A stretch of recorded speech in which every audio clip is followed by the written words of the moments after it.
আসসালামু আলাইকুম। আমার এই মেয়েটা 8 বছর 3 মাস বয়স। ও দীর্ঘ 5 মাস যাবত অসুস্থ।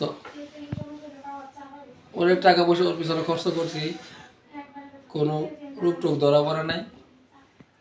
শেষমেশ গত 15 দিন আগে ওর বন বিরোধ করার পরে ওর ডাক্তারে বললো ওর ব্লাড ক্যান্সার ধরা পড়ছে। ব্লাড ক্যান্সার ধরা পড়ছে।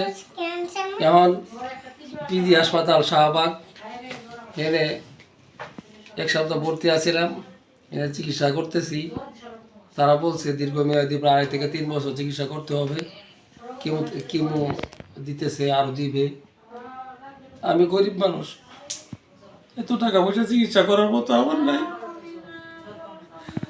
আমি তো ধরে গেছি, অনুরোধ করে হাতে পায়ে ধরে কইতেছি আমার এই মেয়েটাকে বাঁচানোর জন্য যে যেমনি পারেন আমার সাহায্য করবেন। আর কেউ যদি না পারেন ভিডিওটারে বেশি বেশি করে লাইক করবেন, যাতে সবাই শেয়ারে লাইক করবেন, যাতে আমার মেয়েটারে সবাই বাবা চাইতে পারি। আমার এই মেয়েটারে আমার টুকরে আমার করেছে।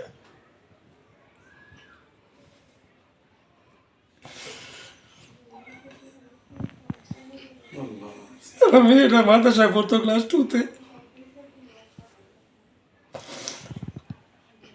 হাঁটতেও পারে না। ও আগে 1 মাস আগে পুরোপুরি হাঁটতে পারছি, এখন হাঁটতেও পারে না। ও এখন শুধু বসে থাকে না, শুধু বসেই থাকে। ফিয়ামানিল্লাহ ফিয়ামানিল্লাহ। আল্লাহর ডাকেন, আল্লাহর ডাকেন ইনশাল্লাহ। আসসালামু আলাইকুম।